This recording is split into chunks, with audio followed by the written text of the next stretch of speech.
Now, let's go to the US and check in on their politics. And since that better-than-expected performance by Kamala Harris in her debate with Donald Trump, most of the polls have shown her 2 or 3 points ahead nationally. Now, that's not quite as good for her as it sounds, because a 50-50 national split would actually likely lead to a Trump victory because of his standing in the key states. And that's where the latest New York Times poll is encouraging for the Republicans. It's got Trump surging back, especially in the key swing states. In Arizona, which Biden won in 2020, the poll has Harris trailing Trump by 5%. In North Carolina, where Trump snuck a win in last time, he's up 2 points. And the crucial state of Georgia, where Biden held Trump out, the Republican is now 4 points ahead of Kamala Harris. So there you have it. This thing is line ball. I still reckon it could all come down to Pennsylvania, and Harris is still just ahead there. When I caught up with Kristin Tate, I asked her about the big Oprah Winfrey event with Kamala Harris and whether that had much of an impact.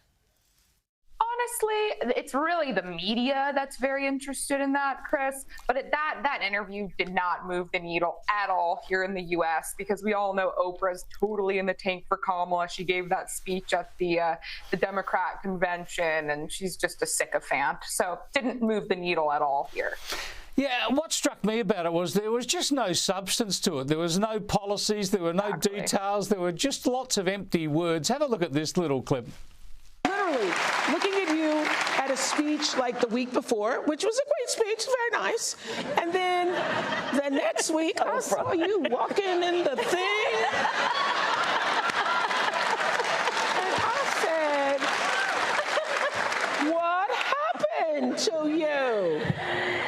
You know, we each have those moments in our lives where it's time to step up. Time to step up. Time to step up, you know? Yeah, time to step up, Kristin, but step up to do what? All she ever says is we're in the moment of time, and it's about the country that we're in, and and we're back in this moment, and she just is not promising anything tangible, is she? Well, that's their plan. They're going to try to coast into the election on vibes, making people feel good and running on joy. When you drive around here in the United States, Kamala Harris supporters will put lawn signs outside of their homes that say, choose joy. It's all about the vibes and the feelings, but not at all about policies. That is why the last debate was so frustrating for us conservatives, Chris, because Trump needed to hammer her on the economy, immigration, and crime. Every single answer he gave should have been on those 3 topics in order to define Kamala so that the Democrats won't be allowed to do what they are doing. There's so little time until voting day that they may just be able to get over the finish line without really discussing any substantive issues here. Well, you mentioned the debate, and there's no doubt that Kamala Harris did a lot better than most people expected, myself included. So now she's spoiling for another one. Here she is. Probably heard I would like another debate, so I'm hoping the former vice president will agree to that. But we have a lot more to discuss. So there we go. There's Kamala Harris. She wants another debate, but Donald Trump, he's not so keen. The problem with another debate is that it's just too late. Voting has already started. She's had her chance to do it with Fox. You know, Fox invited us on, and I waited and waited, and they turned it down. But now she wants to do a debate right before the election with CNN because she's losing badly.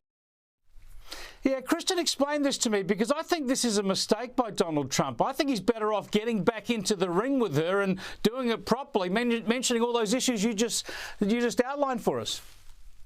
Trump needs another debate here. This race is in a dead heat, but the enthusiasm has been with Kamala ever since they chose her as a replacement for an actual corpse.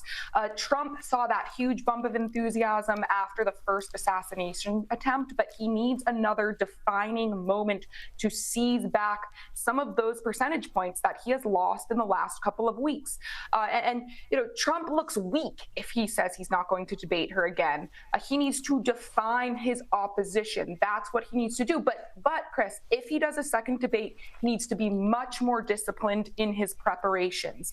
Every single answer that he gives, regardless of the question, needs to be on the topics where Kamala Harris is actively destroying this country. Again, it's crime, immigration, economy. crime and immigration economy.